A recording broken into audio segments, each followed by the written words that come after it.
Hi, it's Mechanic Matt here again at a car I looked at last week. Did a video on this car and it was an ABS fault and the light's back on, and I'm quite happy with, the customer told me, I think it was like a day or two later, that ABS light is back on, but I'd put a video up on this and also attached a link to the video on Facebook to sort of advertise the business. I'm really happy that she didn't put a comment on that. She liked the link on Facebook, because I find that's good for finding customers and showing people what you can't do. I like that she didn't say actually it's still doing it, light came back on the next day sort of thing. So what I'm going to do is ABS lights back on. I'll class it as a comeback. It was the front left wheel ABS sensor last time. So I want to know what the problem is, but I'm really pleased with the fact that she didn't sort of embarrass me by saying no, it's still not right. Gave me the chance to come back and see what's gone wrong, because these things happen. Now I'm just connecting the scan tool up whilst I'm talking to you, and it's there. Okay, I'll show you what I've got. A different fault code this time. I don't know if you can see that with this brightness, but it says C1336 permanent rear right wheel speed sensor signal fault consistency. Now it's a different wheel. It was the front left, now it's the rear right. So first of all, I'm happy with that not being the fault. Obviously if it was still the front left, I would have addressed it and I wouldn't have charged anymore. I'm not charging for this Diag, because this is like, if I was a garage, I'd say, do you know what, bring it in, we'll plug it in. But I'm not a garage, I'm mobile, so it's a case of, well, if it's okay, I'll come back, plug it in and see what's wrong with it, and we'll take it from there. So they've just paid a bill, no problems with me, so I'm gonna just plug this in and I'll show you how to test the rear right speed sensor signal fault consistency. So it's not saying it's a circuit fault, which would make you think it's the tone ring for the ABS. These sensors also have a little bit of wire that goes up and bends around the axle and plugs in. And I've seen that little bit of wire where it bends can break for intermittent faults. So I know whether it's the wire, because the wire is part of the sensor. So if it's the wire, I'd buy a sensor and fix it that way.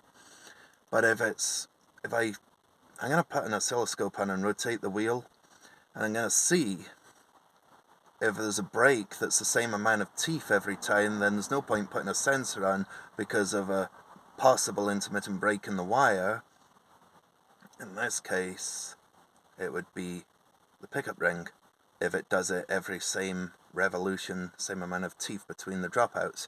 So I'm going to set that up quick and have a look. I'm also going to see, do I get wheel speed when I check it on the live data anyway. Let's see if that works.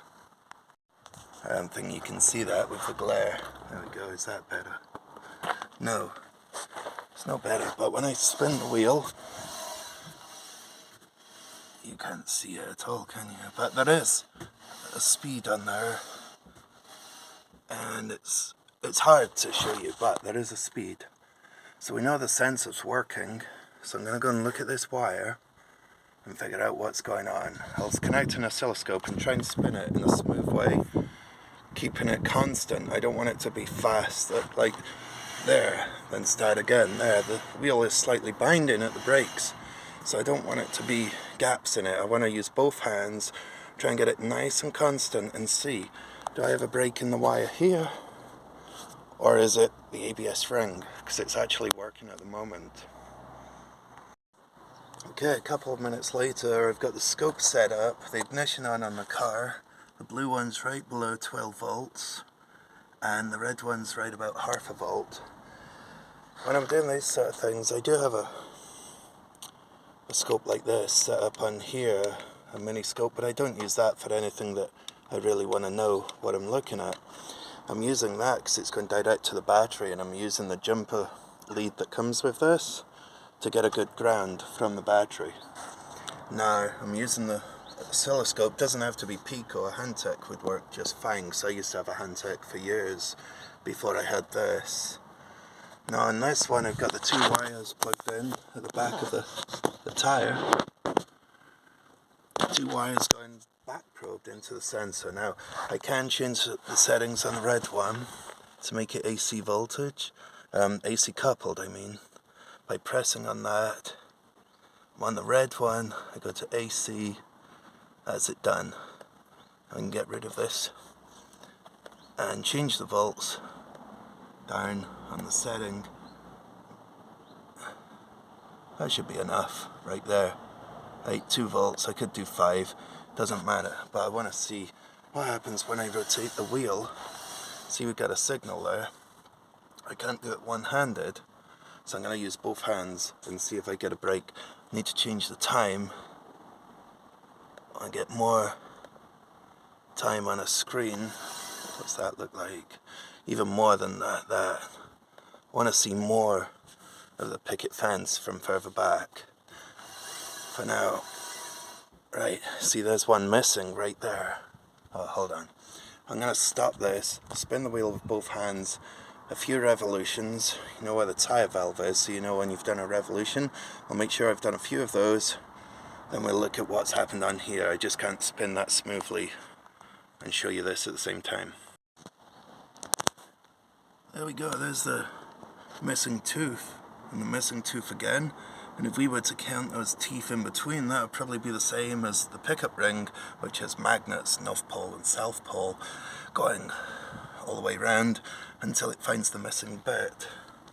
But if I was to change this up here on the waveforms and change it back a page, we see we've still got the same stuff going on.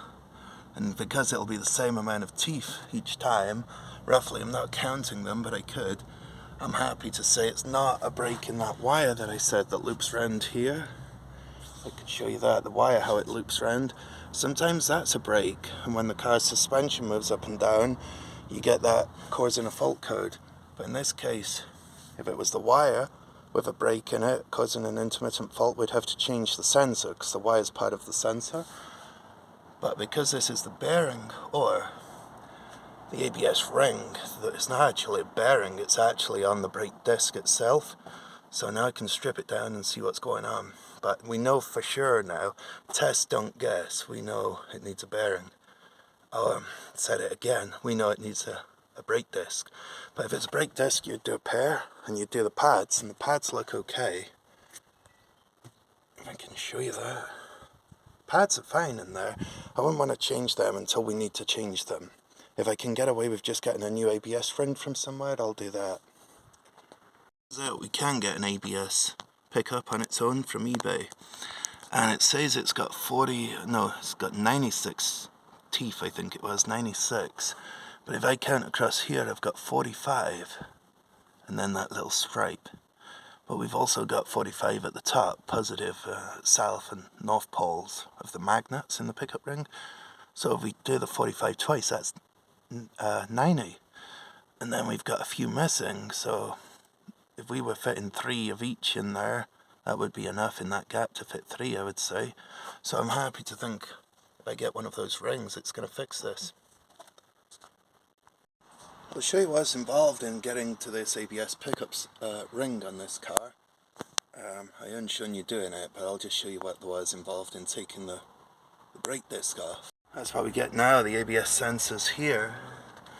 You can just about get to that screw, Allen key, if you want to change the sensor, through one of the wheel holes. If you've got a long Torx with the ball end, Torx Allen key, if you've got an Allen socket, long Allen wrench with a ball end, you don't have to take the wheel off.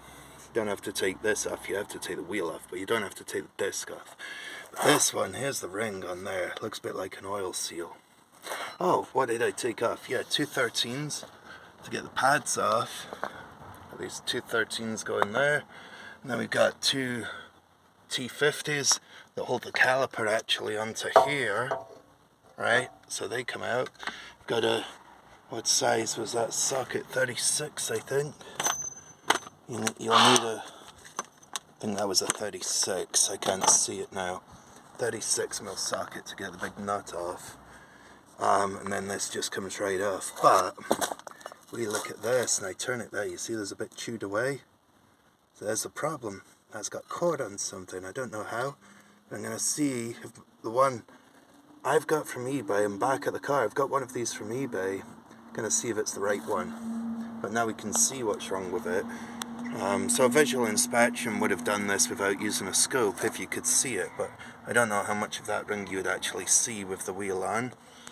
But anyway, the scope's another way of doing it. Can be done without, you just have to take stuff off and look at it. Here's the new ABS ring that I got from eBay and the part number. It's got magnets on there that are wiped off. If you put a magnet, like a flashlight with a magnet on it, or a telescopic magnet, keep them away from this. It'll break it. Even though it'll look fine, you'll mess it up. It looks about the right size. So all I'm going to do is take that off and put that one on. I'll do it carefully with both hands. Don't want to break the new one. I'll clean it up, figure out what's caused it to get like it is, and see how we get on after I fitted it. The old one just hammered off, using a screwdriver into the edge of it and hammered away. It is on there quite snug, but I think in some places here I got a build-up of rust on that. So I'm going to clean that off with emery paper. Get it smooth, but not too much because I don't want that to fall off. It's got to be a snug fit to go on. I'll clean the rust off that, put that one on, build it up, and then we'll look at the scope again. Got this really big rubber block that I use for putting under an engine sump when I'm doing timing belts or anything that I have to remove the engine mount. And I put that over the top and used a regular hammer and just beat on it a bit. Tapped it down because I don't want to damage it, and that looks okay. Another thing I forgot to say was on eBay it said this isn't the correct one for this car. But because it looked the same and everything seemed to indicate it was the right one, it had a list of cars and it came up as, yeah, it was in the list of cars, but then it was like, narrow it down even further. And when you narrowed it right down, it said, no, this isn't the one for the car. So it is the one, well, looks like it's the one for the car because it fits. Just got to see if it works. Maybe some of them have a different amount of teeth. And that's what the difference is on the pickup ring.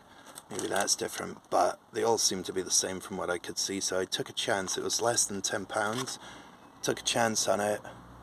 And now I've just got to clean this up. I want to make sure that this isn't corroded and jacked in on the rust. It can sort of pull itself out like that, the sensor, and pull itself into this and just tear all that shit right up, you know, like we saw it on that one. So I might have to make sure that's free so it doesn't touch it.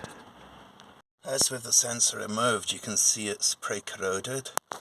So I'm going to clean this crap off in case that's what's happening. The end of the sensor has touched something, you can see it there, but it's not worn it away to see the inners or anything like that. It's still on the plastic, so I'm going to reuse that for now. Can't see any water getting into it where it's worn, and it's not worn it to damage it, so it's just took the plastic off the end. But this rust here, you see how that's all bubble of rust? And what that's doing is jacking it out, which pulls it closer to the sensor. As it's pulled out this way, it pivots and pushes into the sensor. So we need to clean that crap off, and we can do that. Start with a hammer and a screwdriver and chisel all the loose or the worst of it off, and then I'll clean it up, wire brush and emery, get that nice and shiny and flat so that this isn't going to touch the new ABS ring.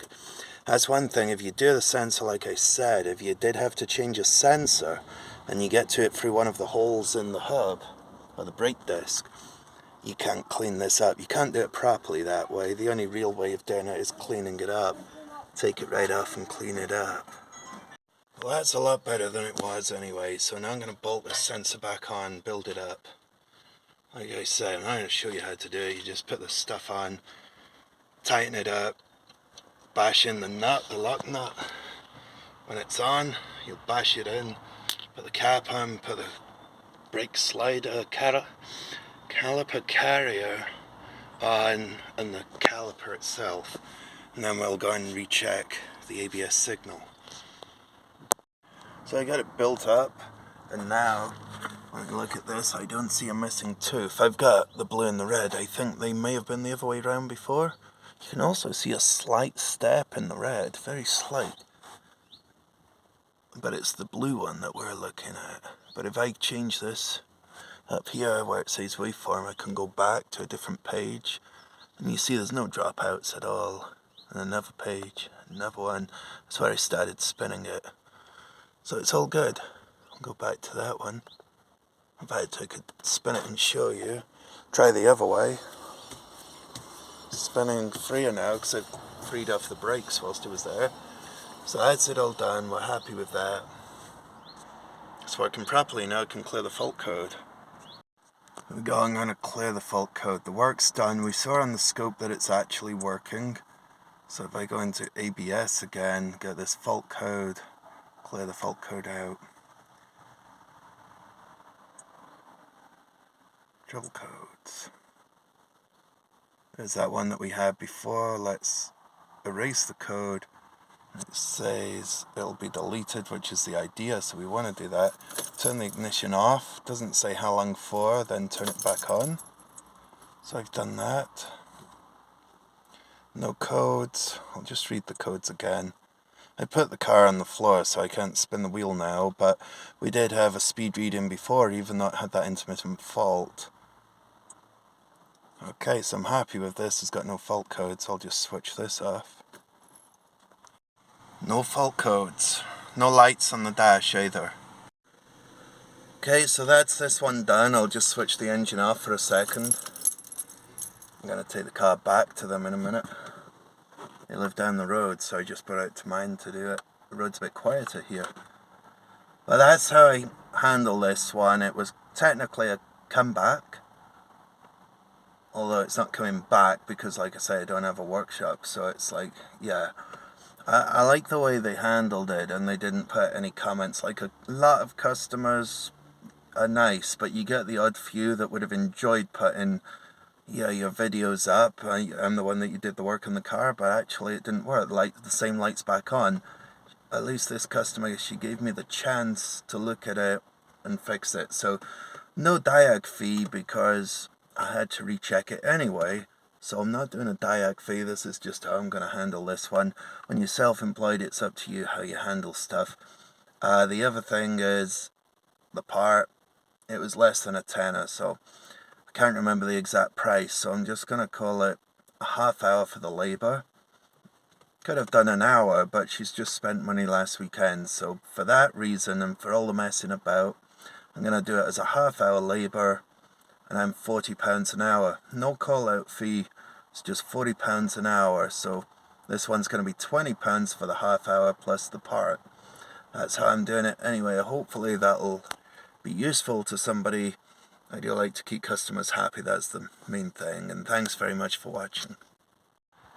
Thanks for watching. Mechanic Matt, mobile mechanic in St Austell area in Cornwall. If you need anything, give me a call. Cheers.